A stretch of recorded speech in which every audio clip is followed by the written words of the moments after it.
வணக்கம் நண்பர்களே, அன்புடன் வரவேற்கிறேன் ஜிபிகேவின் விவசாய நிகழ்விற்கு. இன்றைக்கி என்ன பார்க்க போகிறோன்னு பார்த்தீங்கன்னா, அதாவது நம்ம நிலத்தில் வந்து தண்ணி பாய்ச்சி முடிஞ்சு, தண்ணி பாய்ச்சதுங்கிற ஒர்க்கு வந்து ஃபுல்லாக முடிஞ்சு. அதாவது நம்ம இதுக்கும் தண்ணி, சோளத்துக்கு சக்கை போட்டுக்க எல்லாம் தண்ணி பாய்ச்சி முடிஞ்சு. இப்போ அதுக்கடுத்து பார்த்தீங்கன்னா, நம்ம வந்து பருத்திக்கு வந்து தண்ணி பாய்ச்சி அதுவும் முடிஞ்சு ஃப்ரெண்ட்ஸ். இதில் இந்த குண்டு தான் ஃப்ரெண்ட்ஸ் சோளம் வச்சுருக்கோம். இது வந்து முதல் குண்டு, மேலே கடைசி குண்டு. இதில் இந்த போஸ்ட் மரம் பார்த்தீங்கன்னா, அந்த போஸ்ட் மரத்துக்கிட்ட ஒரு சக்கை போட்டு இந்த போஸ்ட் மரம் அங்கிட்டு பூராமே சோளம் வச்சுருக்கோம். இது பூராமே சொக்கை போட்டு பூரா ஓரளவுக்கு முளைச்சது வந்து ஒரு சிலத்தில் நல்லா முளைச்சிருக்கு. அது வந்து இந்த சவதிக்குள்ள முளைச்சிருக்கு. நம்மளுக்கு இன்னும் தெரியல சவதியாக இருக்குன்னு கேட்டிங்கன்னா, இன்னும் ஈர உணரவே இல்லை. தண்ணி கிடக்க பார்த்திங்களா அதில் இன்னும்.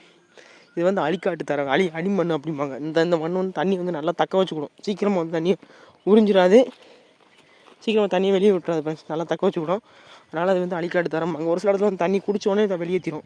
எங்கே வந்து இன்னும் நம்ம இப்போ போன நேற்று உரியில் பார்த்தோம்னா அது வந்து பருத்தி காடு தான் ஃப்ரெஷ். அது வந்து நார்மல் தர தண்ணி நல்லா குடிக்கவும் செய்யும், சடக்குன்னு தண்ணி வெளியேற்றிடும். எது சடக்குன்னு குடிக்கும், ரொம்ப நேரத்தையும் குடிக்கும், தண்ணி வெளியேற்றது. அப்படியே வச்சுருக்கோம் தான் உள்ளக்கே.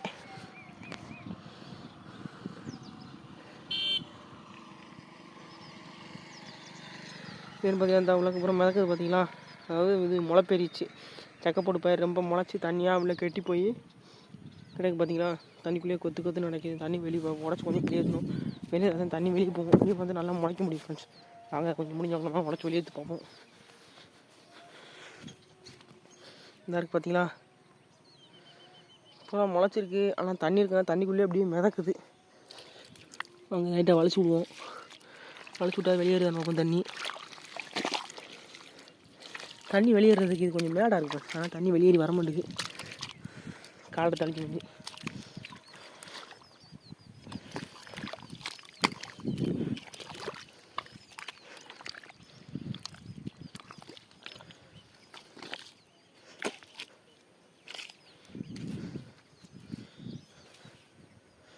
நம்ம முடிஞ்சளவு வளைச்சிட்டு வச்சு ஃப்ரெண்ட்ஸ். தண்ணி கொஞ்சம் வெளியே வருது பார்த்தீங்களா.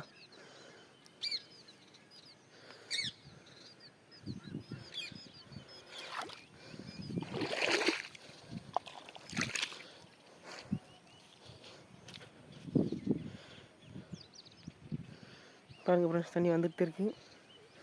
நான் தண்ணி போகலைங்க எனக்குள்ள பார்த்தீங்கன்னா.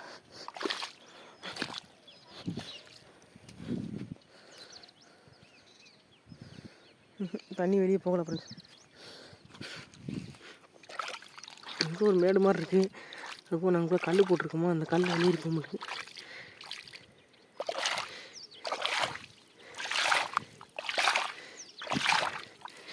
முடிஞ்ச அளவுக்கு இறச்சி விட்டு எதுன்னு போல ஒரு கலிகள் மாதிரி ஒரு கல் போச்சிருக்கும் ஃப்ரெண்ட்ஸ். இந்த பார்த்தீங்கன்னா ஒரு கல் மாதிரி இருக்குது.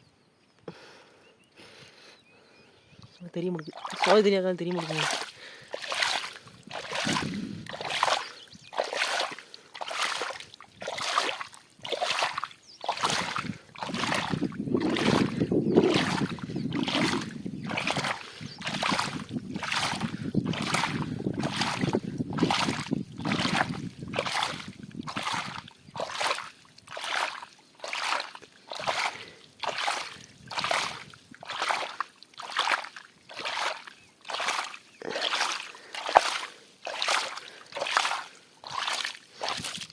கை வலிக்கு ஃப்ரெண்ட்ஸ். தண்ணி போகலை, கொஞ்சம் தான் போயிருக்கு.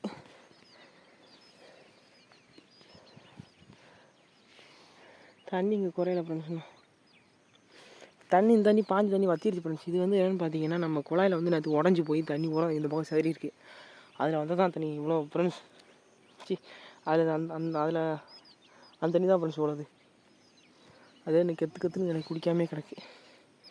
எல்லாம் ஓரளவு குடிச்சிச்சு. இது முந்தின நாள் பச்சினது, அதுக்கப்புறம் பச்சினது பார்த்துக்கோங்க. ரெண்டுக்கும் இதுக்குள்ள டிஃப்ரென்ஸு. இது கூட கொஞ்சம் கொஞ்சம் பரவாயில்ல. இது ரெண்டும் உணராமே மாதிரியே இருக்குது. தவிச்சிருச்சு பண்ணு. இதை தண்ணி வெளியே ஊற்றோம்ல. இது பார்க்க என்ன வெளியே ஊற்றிட்டு போவோம் ஃப்ரெண்ட்ஸ். நாளைக்கு வீட்டில் பார்க்க உங்களை.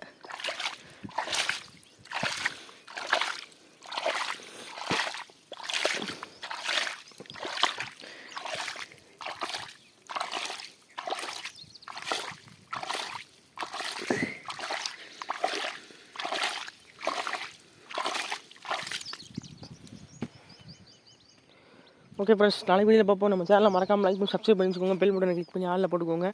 அடுத்த தடவை பார்ப்போம். கூடிய சீக்கிரத்தில் பருத்தி முளைச்சி சக்கப்போடு முளைச்சிடும். அது களை எடுக்கிறது, உப்பு தைக்கிறது, மருந்து அடிக்கிறது எல்லாத்தையும் உங்களுக்கு வீடியோவில் போடுறேன் ஃப்ரெண்ட்ஸ்.